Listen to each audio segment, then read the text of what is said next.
रामजन्मभूमी तीर्थक्षेत्र ट्रस्टना मुख्य कार्यकारी अधिकारी निवडण्यासाठी 3 सदस्यीय समिती स्थापन केलेली आहे।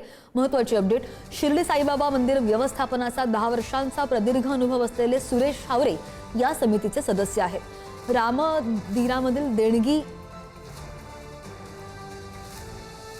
मंदिरामधील देणगी चोरीचा प्रकरण समोर आल्यानंतर व्यवस्थापन अधिक पारदर्शक आणि मजबूत करण्यासाठी हा निर्णय घेतला गेलेला आहे।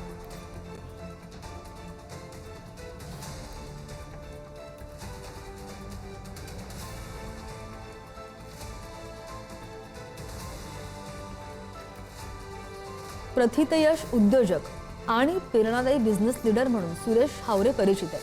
त्यांनी नागपूर विद्यापीठामधून केमिकल इंजिनिअरिंग मध्ये BSc टेक ही पदवी संपादित केली आहे आणि भाभा ऑटोमिक रिसर्च सेंटरमधून त्यांनी न्यूक्लिअर इंजिनिअरिंग मध्ये पदव्युत्तर शिक्षणही पूर्ण केलंय। शिवाय त्यांनी इतिहास या विषयामध्ये MA केलेलं असून नुकतंच त्यांना अफोर्डेबल नॅनो हाऊसिंग या विषयासाठी मुंबई विद्यापीठानं PhD ही पदवी सन्मानित केली आहे।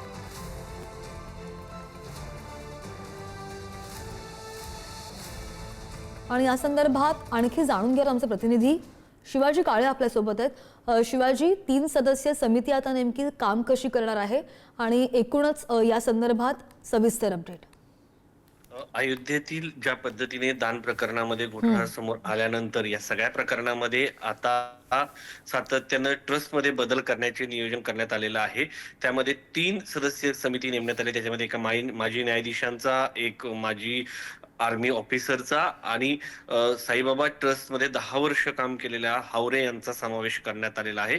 आणि यामुळं आता याच्यामध्ये एक CEO ही समिती नियुक्त करणार आहे। यासाठी विविध लोकांच्या मुलाखती देखील घेणार आहे आणि या मुलाखतीच्या माध्यमातून ही समिती जी आहे या लोकांना नियुक्त करणार आहे। आणि सगळ्यात महत्त्वाचं, या CEO कडे आता मंदिराचा पूर्ण कारभार जो आहे तो सोपवला जाणार आहे।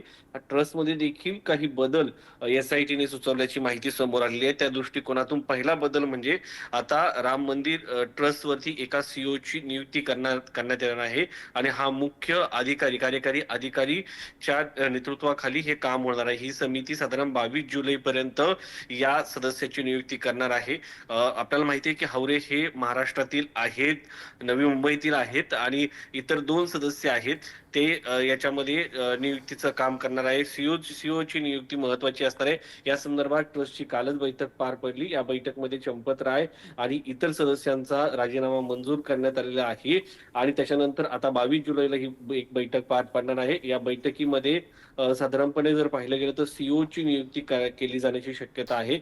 त्यामुळं या सगळ्या दृष्टिकोनातून राम मंदिराच्या या दानपेटीतील घोटाळ्यामध्ये, चोरी प्रकरणामध्ये अनेकांच्या मनाला मोठा धक्का बसलेला आहे। खास करून राम भक्तांच्या मनाला मोठा धक्का बसलेला आहे आणि तो विश्वास पुन्हा पूर्ववत आणण्यासाठी आता हावरे यांची नियुक्ती महत्वाची मानली जात आहे। कारण साईबाबा संस्थानवरती 10 वर्ष अनुभव त्यांचा आहे। साईबाबा संस्थान हे देशातील टॉप मंदिरापैकी एक आहे। 2 नंबरचं संस्थान म्हणून पाहिलं जातं। बालाजी मंदिरानंतर साईबाबा संस्थानामध्ये मोठ्या प्रमाणात लोक देणगी करतात, मोठ्या प्रमाणात लोक येतात आणि त्याचं नियोजनाचा काम करण्याचा अनुभव असलेल्या हावरे यांच्याकडे ही जबाबदारी दिल्यामुळं आता त्यांच्याकडनं काय सूचना दिल्या जातात ते पाहणं महत्वाचं आहे।